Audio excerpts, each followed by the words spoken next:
Why does it feel harder to stay the course than it did to blow everything up and start over? The answer? 2026 isn't built on sand or wishes. It demands steel. And forging it hurts like all get out before it shines.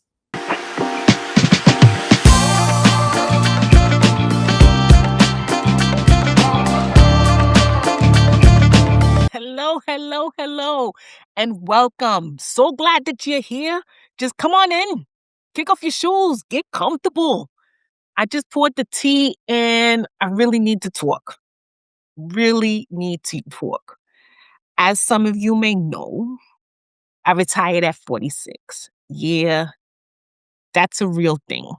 But if you count the actual hours I put in, sugar, I've worked about 38 years. People look at the curb appeal of the title, the bag, the Brooklyn girl with roots in Barbados and St. Lucia, first gen born in the States, and they think I just got lucky. But real, it wasn't luck.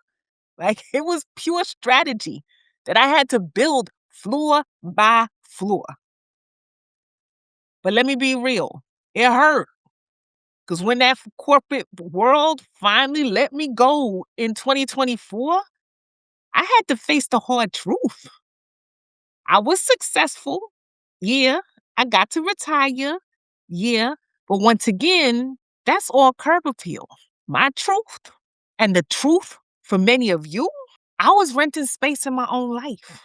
Yeah, I know you don't hear that often. Like, what is that? Renting space in your own life? What that means is you've done all the right things. You got the degrees, you got the job, the title, the salary. You maybe even have your business. Go ahead. But your time, your energy, your peace are owned by everyone and everything else. Like, sit with that for a second. All the things you did, what you was told to do, you handled it. You got it done. But what's really important, your time, your energy, your peace, don't belong to you. So therefore, you feel like a tenant inside a house you designed. You keep it running. You got it. You pay the rent in stress and overwork, but you don't feel free to rearrange the furniture or change the blueprint or even walk away. So I was a tenant to my stress. And the math, for me, just wasn't mathing. I realized that my ancestors worked too hard so that I can be successful. They didn't work so that I can be this tired. So let's diagnose this real quick.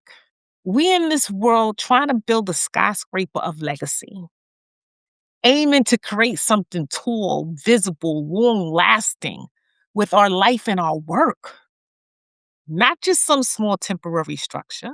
You want your impact to be multi story, not one room, a body of work, of relationships, of wealth that stack over time that can be felt far away at a long time from now. Generational. You want it to last and withstand the storms. Like skyscrapers engineered to stand for generations, not a pop up tent that collapses at the first strong wind, but you're building it on a system that's running on fumes. Fumes.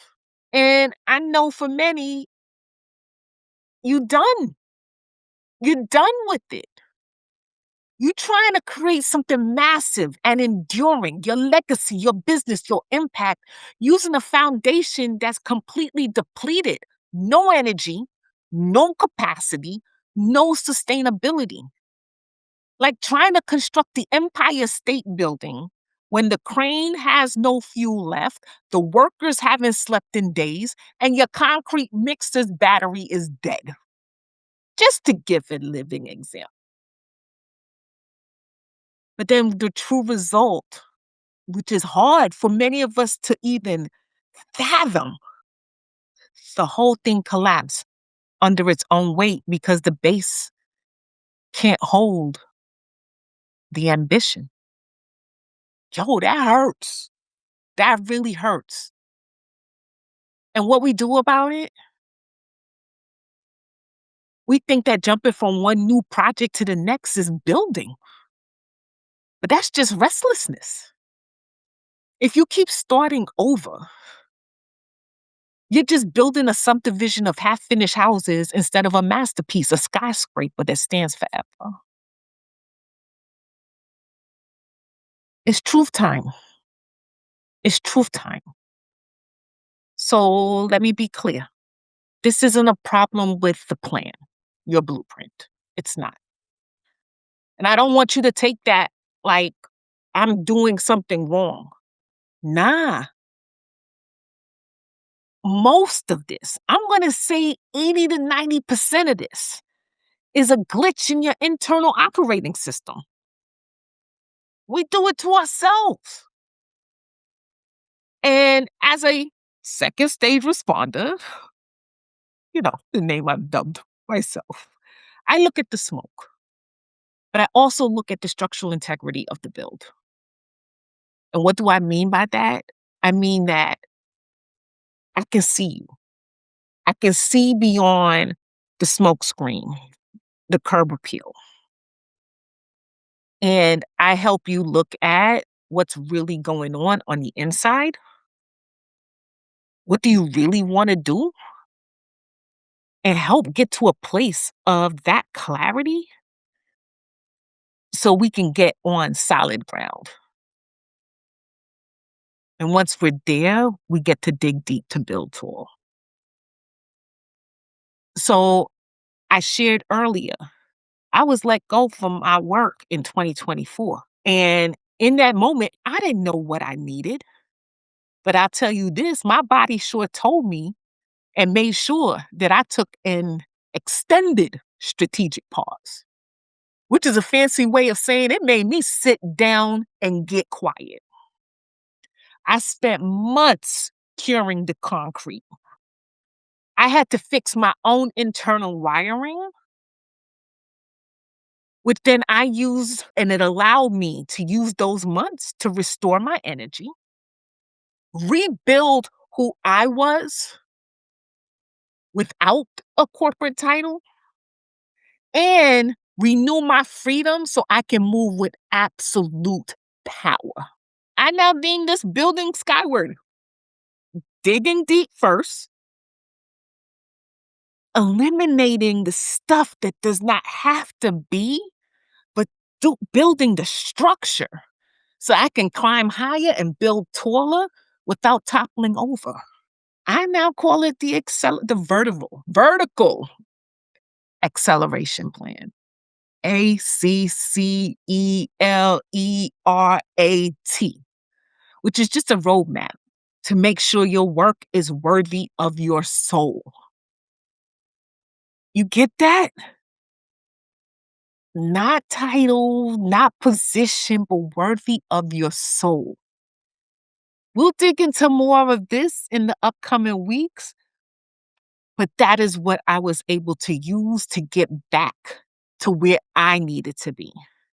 And I've seen it work for my peoples too. I had one client, let's call her Danielle. Danielle was the go-to girl for everyone until she had nowhere left to go. We were able to get into that quiet place.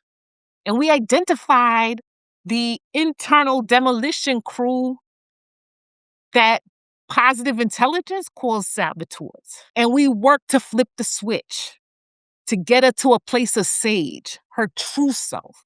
Now she's surviving and thriving. She is thriving because she now owns the deed to her time.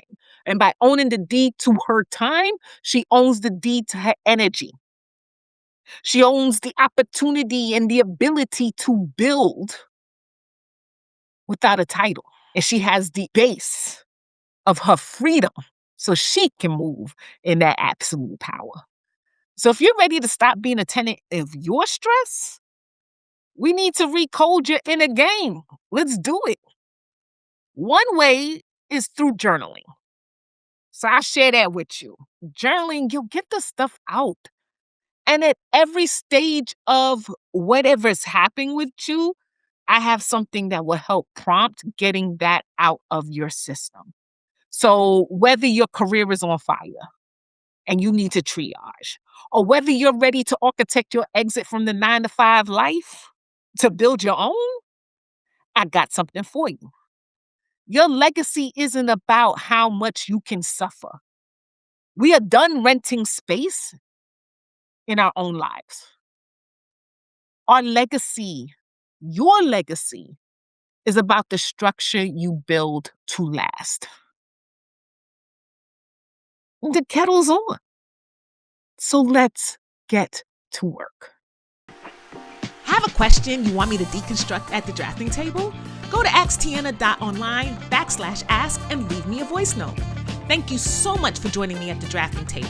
Remember, this is more than a podcast. It's a community of architects, and we are all building together. So you do not have to build alone. Until next time, keep building.